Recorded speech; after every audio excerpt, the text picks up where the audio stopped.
Well, I think I'm really happy with the result, and it's very difficult. We played 5 exhibition games, went to Spain. You have a lineup, you have your rotations and all that kind of stuff, and you come to in a game, you're going to see a zone for the first time all year. You got 5 new players, 3 freshmen, and one of your studs goes down. It doesn't, and you don't know about it. You don't even have a chance to practice it before. We show up to the game and Jalen can't play. I thought our kids handled that extremely well. I do think that's why it was so sloppy early in the game, offensively. We did not play well offensively. I don't think it's going to be very often we shoot 31% in a half, and we still scored 91 points. That's a tribute to the perseverance of our kids being able to figure it out, understand it. I think we had 16 in the first 10 minutes. So that means in the last 30 minutes, we scored 70-some points. And so they figured it out. They did a great job of finding the seams in that zone, getting the ball into Percy.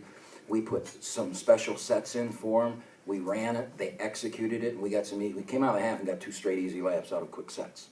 And it's easy to say, hey, these plays will work, but to execute them and do it against a 6'10" kid in there, I feel really, really good about the way it went. The only thing that, I would say is whoever works here at Oakland didn't get the memo that there's going to be 4,000 people in that arena and it's 60 degrees out, because I've never been in that arena when it was so hot. And to have players cramping up when we're down a player, that was really, really a test for us. And, we got up 20, but I got 3 guys sitting on the bench cramping. And so I know they had the same issues, so, it was a big deal. And, hopefully it won't be 70 degrees out again the next time we play here. But other than that, I thought it was a perfect night. Open up for questions for Kay Felder and Percy Gibson. Percy, you came out tonight. It seemed as though you had an agenda down low. James Thompson, their freshman big, is a low down there, but you guys went to work on him early. Oh, yeah, absolutely. But I really just credit it to my guards. They all just found me in easy spots so I could get easy points and get me going early. And I just continue to thank Kay Felder over there. But I just got easy buckets. Okay, you got to go in the last 7 minutes of the first half. That kind of sparks the big run you guys had before halftime. Can you talk about just how you're feeling out there around that time? I felt our offense needed it, and me as a point guard, I have to figure out ways to not only score the ball for Oakland, but get other players involved. And then once I see seams, and we was in the bonus, so I'm like, let me drive and get easy fouls, because the rules has changed, and that made it easier on everybody.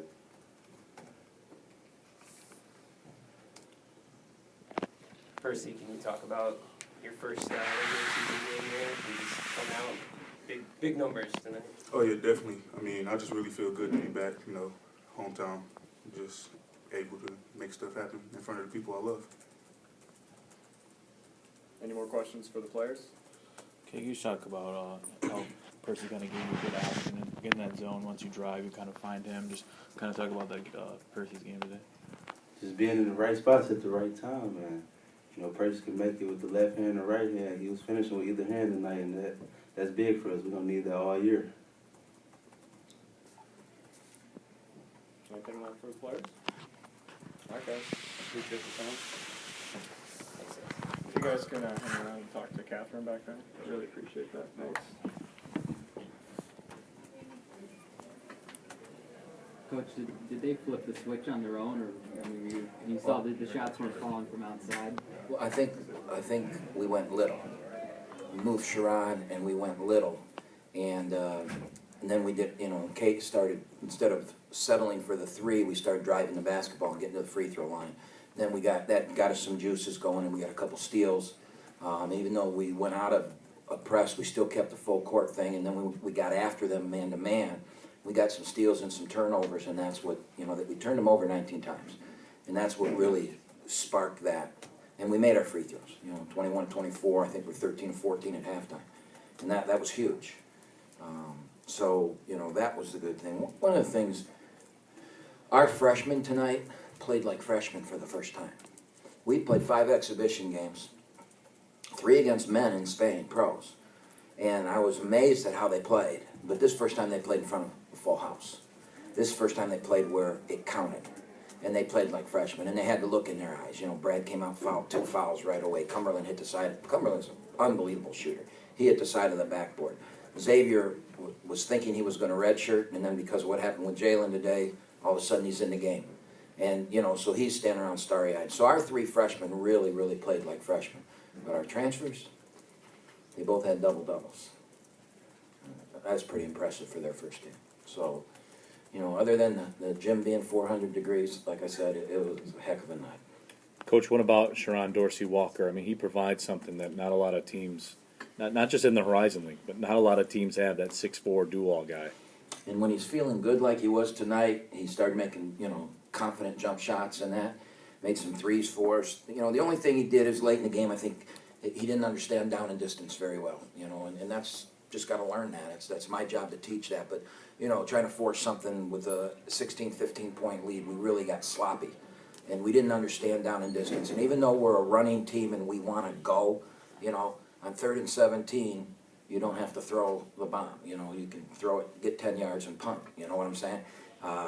And we didn't do that. We were go, go, go, and we'll learn that. That's part of my job as a coach, and those guys need experience at it. Playing with a lead it's not as easy as people think. Coach, with you guys forcing 19 turnovers, I know, because you've said it time and time again, you don't play defense here. So Yeah, that was just by accident? We don't defend, but there were 83 possessions tonight, and they had 81 points. Now, everybody's going to look at that and go, oh, geez, Oakland gave up 81 points. There were 83 possessions. If you can give up less than a point per possession, you're a great defensive team. And don't quote me as that because we don't guard. But I'm saying, if you can give up less than 1 point per possession, you're going to be a top 30, 40 team in the country defensively. And tonight we did that. We gave up 81 points in 83 possessions. So I feel really good about our defense. I think the defense, you know, we really got after the ball late in the first half. And then our wear-down effect, even though our freshmen didn't play well, we still substituted. Even though we lost Jalen, we still substituted, and we got deep into their bench. And I think if you go look when our runs occurred when we were deep into their bench. And deep into our bench is as good as anything, you know. When you got a guy come off the bench and get 19 points and 10 rebounds, you know, that in 26 minutes. And Percy Gibson, you know, 25 points in 30 minutes. I mean, you got a chance to be a pretty good team if you can guard and do that. Talk about a little bit more about how he worked in the zone. Just they're forcing him to make. He showed his moves off tonight, making a step inside, good positioning. Right. One of the things you've got to give credit to in that is to Brad Brechting. And also Sharon, because we went small. Sharon went in and did the dirty work in there. And if you look, you don't see it live what's going on, but we really were screening that big kid. We were hitting him every possession, hitting him. We got a couple offensive fouls doing it, but that wear-down effect I'm talking about, we came out, and he didn't want, you know, those guys, they get hit, they get tired, it's 100 degrees in there, and all of a sudden there's a layup. And we came out, we drew up a couple things at halftime, we came out and we went bang, bang, layup. And when you can execute like that, you got to give Brad Brechting some credit too, even though he didn't score and doesn't get assist or anything, but he set that screen. So, you know, Drew Valentine made a living here setting screens for Travis Bailey. And Brechting made a living tonight setting screens for Percy. What was it that really turned the turnover battle? You guys turned over a lot early. Was it I just just think- nerves or? For us, I just think full house, you know, the history around here, again, I'm going to give credit to my boss. I mean, we got a new guy that's as I've said a million times, he's a marketing genius. We've never, other than the first game that we ever had here when we sold out for Michigan State, we've never sold out an opening game. We've never had 3,800 people at an opening game. And I think that, you know, our kids came out and the excitement about our team and you know, and seeing that student section, that's usually the Detroit game or the Valpo game, and seeing that there just the first game, I think we were really hyped. Sadi came in before the game and goes, man, that is the most hyped I've ever seen one of our teams in warm-up before the game. And I think Kay wanted to come out and score 1 million points in the first 5 minutes, and, you know, we wanted to win 110-20 like we have been in these exhibition games. The good was it didn't go our way. And we've settled down, and we got to playing basketball, and we guarded. And then we used our great athleticism, and, I mean, we can score the ball. We scored 91 points on a bad shooting night against a team that historically gives up 50 to 60.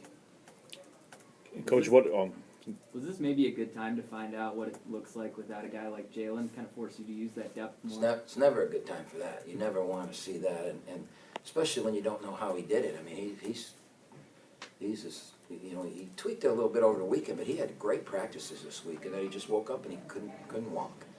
And that's a scary thing. And no, Jalen Hayes is a very important part of our team. We don't want to ever see that. But you got that next man up mentality, and when you're as deep as we are, you just, okay, Jalen, get healthy. You know, a year ago, I don't think we could have won a game if we'd have lost a kid like that. You know. Coach, what about the whole light show and everything like that and the intros? Yeah, and that's what I mean. I think this whole new idea, seeing that crowd, the lights go off, the glow stick. I mean, the atmosphere was big time. All right, big time atmosphere, and we don't see that in November for a game. And I just think that hyped us up. It really hyped us up, too hyped up.